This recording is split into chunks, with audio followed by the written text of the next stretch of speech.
Good morning, students. Today we are at the fifth part of this chapter, Nationalism in India. So, in this, we will take the first part, that is the Swaraj Party in 1923. When Gandhiji called off the non-corporation movement in 1922, it led to a break, or it led to a rift in the Congress. Consequently, C.R. Das and Motilal Nehru made a new party named Swaraj within the Congress. So, this party was in favor of entering the legislative councils, therefore, they contested the elections held in November 1923 and won 42 seats out of 104 at the center. So, who formed the Swaraj Party?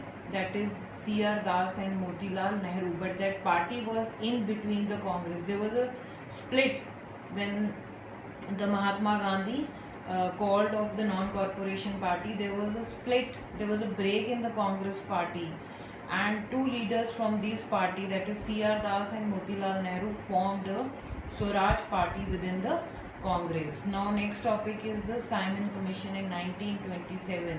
Students, in your book it is written 1928, it is also correct, but the Indian members of the Central Legislative Assembly exposed the drawbacks in the Government of India Act. As a result of it, the Simon Commission was appointed in 1927 to suggest any further constitutional reforms. This commission consisted of 7 members and its chairman was Sir John Simon. But Indians boycotted because there was no Indian members in the commission. The terms of the commissions appointed did not give any indication of Swaraj, while the demand of the Indians was only Swaraj. Therefore, the Indian National Congress, the Muslim League and other parties decided to oppose the Simon Commission. So now you understand the Simon Commission was appointed in 1927, but it came to India in 1928. So when it arrived in India, the people opposed this Simon Commission. Why they opposed this Simon Commission? Because there were 7 members in the commission, but there was none of Indian was there. No Indian member was there in the commission. So the people boycotted it, and moreover, there was no signal of Swaraj, indication of Swaraj with the coming of Simon Commission. So the people get annoyed, they revolted against the Simon Commission. So the all parties come together, like your National Congress Party, Muslim League and other parties decided to oppose the Simon Commission. So third parties are demand for complete independence. That would be your Lahore Congress session in 1929. So the historic session of the Congress was held at Lahore in 1929 with Pandit Jawaharlal Nehru as the president. The season was very significant for the following 4 reasons. So students, listen to the 4 reasons very carefully. This could come, these are very important part of this demand for complete independence. First is the session brought new leadership having socialist idea to the forefront as represented by Pandit Jawaharlal Nehru and Netaji Subhash Chandra Bose. Second, the session adopted a resolution to complete independence, that is your Poon Swaraj as the goal of struggle. The session decided to launch the civil disobedience movement to achieve complete independence. As the resolution was passed on 26 January 1930, it was decided to observe this day as the Independence Day every year.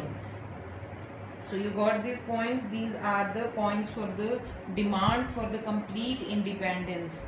Here who comes in the picture, that is the Pandit Jawaharlal Nehru and Subhash Chandra Bose. They wanted the Poon Swaraj, means the complete independence, as the goal of their struggle. So for that they launched the civil disobedience movement to acquire the complete independence for India. For this resolution they fixed one day, that is 26 January 1930, to be observed as a complete Independence Day every year. So note down this date, 26 January 1930, to be observed as a Independence Day. So now we will switch to the next topic, that is our civil disobedience movement, that is 1930 to 1933. As a demand by the Nehru report of 1928, Gandhiji had demanded the grant of domain status for India by the end of 1928. After 1929, nothing sort of complete independence would be acceptable to India, but the government continued with its repression, and year 1929 was over. In the letter of 2nd March 1930 to the Viceroy, Gandhiji gave his 11 points program and informed him that if he would break the ban on manufacture of salt, the Viceroy's reply was not satisfactory. On this, Gandhiji gave his 11 points program in which he demands that informed the Viceroy that on this particular date they would break the ban on the manufacture of salt, because salt, what is a salt? It is the essential thing, and it is acquired, it was consumed by the even the labor class people also. So there was a tax on the salt. So the Gandhiji want to break this law by manufacturing the salt. So what after that we will do the Dandi March. Accordingly on 12th March 1930, Gandhiji left his Sabarmati ashram with about 79 others and began his more than 200-mile long march down towards Dandi on foot to break the ban on manufacturing of salt from the sea water. This march is famous by the name of Dandi March. He completed this march in 24 days. Thousands of people greeted him on the way. On 6th April, he reached Dandi and ceremonially violated the law manufacturing salt by boiling sea water. This marked the beginning of the civil disobedience movement. The government declared the Congress illegal. All leaders of the nation and the nearly 60,000 peaceful satyagrahis were put behind the bars. So now you understand what Gandhiji did in the civil disobedience movement. He break the law.